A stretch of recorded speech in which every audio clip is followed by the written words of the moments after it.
काशी का पहला super speciality और कॉर्पोरेट हॉस्पिटल सिग्नेस लक्ष्मी हॉस्पिटल, चुने सबसे सुरक्षित, सबसे विश्वसनीय।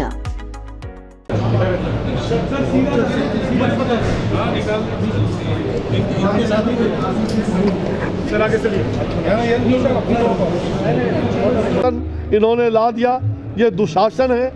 अब ये सुशासन नहीं, जब थे उस समय के लिए, अब तो ये दुशासन बन करके और दुष्चरित्र लोगों के गोद में बैठे हुए। तो उनका नाम प्रधानमंत्री के लिए रिप्रेजेंट कर रही है। अरे भाई के बारे में वो कोई मंत्री नहीं, ये पूरी तरह से पलटू राम।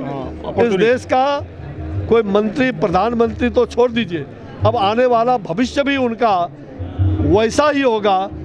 पलटू राम पलटेते रहते हैं, अब पलटू राम का अंतिम पलट होगा और वो जा करके अपना संन्यास। अब गठबंधन में बीजेपी नहीं आएगी बिहार में, अगर आते हैं नीतीश बाबू साथ में। क्या बोल रहे हैं? नीतीश बाबू अगर साथ में आते हैं तो गठबंधन में बीजेपी नहीं करेगी। भाई कभी नहीं। अब उनमें है क्या, वो सोलो श्रृंगार करके बैठ जाएंगे तो उनके पास कोई नहीं जाएगा। ठीक है, बहुत हल्ला हो गया, कुछ तो शांत रहो, कुछ तो चीज़ों को समझो, समझने दो। केवल बातों को उठाना और भाग जाना पीछे से, ये नहीं चलेगा। हम तो पूरा, मुझे लगता है ये विपक्ष एकजुट नहीं है। विपक्ष सत्यानाश के कागार पर लोगों को धकेलने का प्रयास कर रही है, गुमराह कर रही है। मुझे लग रहा है कि आपने कहा कि एकजुट है और वो इंडिया, मैं तो कहता हूँ कि इन्हें सद्बुद्धि दे कि ये भारतीय हो जाए, मन से भी, वचन से भी, कर्म से, तो सब समस्या ही दूर हो जाएगा। ये इंडिया, ये वही याद दिला रहा है जैसे ईस्ट इंडिया कंपनी बना करके लूटा, पूरे देश को लूटा। ये वही लोग हैं जो भ्रष्टाचारी, जातिवादी, परिवारवादी, वंशवादी और जो देश को सत्यानाश में ले जाने का केवल मैं कैसे बना रहा हूँ, मेरा कैसे बना रहे, यही भाव। और इसलिए ये ईस्ट इंडिया कंपनी से कम नहीं है। लेकिन बिहार के ही नेता तो प्रधानमंत्री बनने का सपना देख रहे हैं। भाई देखो, ये मुंगेरी लाल का हसीन सपना उनको रोज आता है, रोज वो सपना देखते हैं, रोज सपना। और जब जब वो सपना देखते हैं तो उनका सपना भी चकनाचूर होता है, वो जीरो पर चले जाते हैं। लेकिन बिहार में एक कार्यकर्ता की मौत हुई बीजेपी के, इतना आज एक महिला को निवस्त। भाई दुर्भाग्य है बिहार में वो निर्वस्त्र करके उस महिला के साथ, इसलिए ये निंदनीय है पूरी तरह से। और ये जहाँ भी ये घटना घटी है उसकी हम निंदा करते हैं और उसके लिए कठोर कार्रवाई करने की आवश्यकता है, इसमें दो मत नहीं। मुझे लग रहा है इसमें सामाजिक जो मन के अंदर जो भावना है, सामाजिक सद्भावना, आपस में यत्र नार्यस्तु पूज्यन्ते रमन्ते तत्र देवता, जहाँ नारी की पूजा होती है वहाँ देवता वास करते हैं। नारी हमारे लिए सम्मान का विषय है, नारी हमारी संस्कृति है, नारी हमारी सृष्टि है। ये हैवानियत नहीं चलना चाहिए, ये हैवानियत, इसको हमें निश्चित रूप से दूर करना ही होगा। कानून व्यवस्था बाबू हैं, लेकिन साथ साथ ऐसे मंदिर जो पुरातन मंदिर है वो समाप्त हो गए हैं, उनका जीर्णोद्धार होना चाहिए।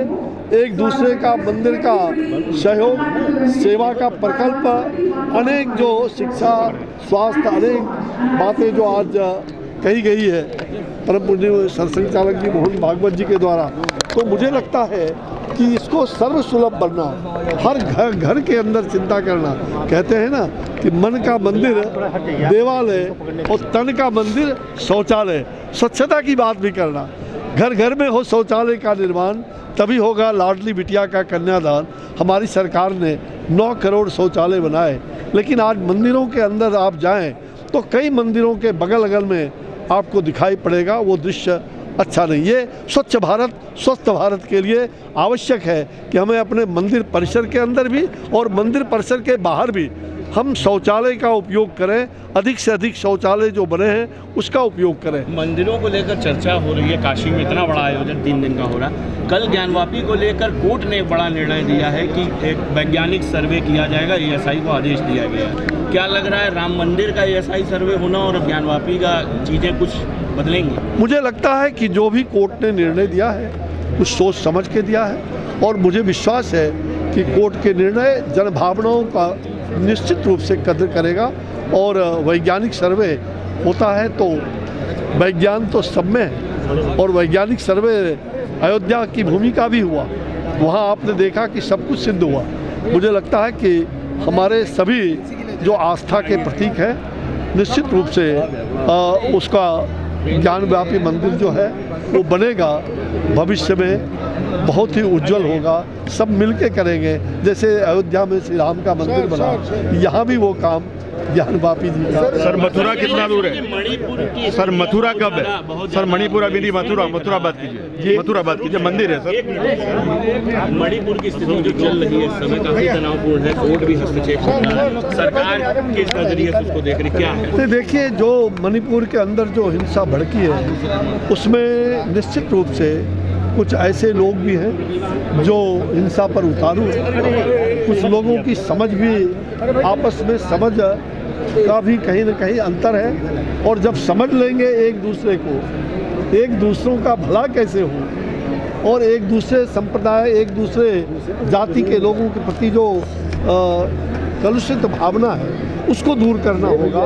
और हमें तुरंत जो वहाँ की शासन प्रशासन और सरकार ने जो इस घिनौनी दृश्य को बंद करने के लिए उस पर जो कठोर कार्रवाई किया है, गिरफ्तारियां हुई है ऐसे गंदे लोगों का, भारत सरकार आदरणीय प्रधानमंत्री जी ने जिस संवेदना से, जो उनके मन के अंदर जो कहा जाए वो कष्ट है, उस कष्ट को उन्होंने लोगों के सामने व्यक्त किया है। मुझे लगता है कि निश्चित रूप से भारत सरकार और वहाँ की सरकार मिल करके हम निश्चित रूप से ऐसे आतताइयों का, जो नारी शक्ति का अपमान करे, ऐसे लोगों पर कठोर कार्रवाई किया जा रहा है और आगे भी किया जाएगा। सदन न चलने देना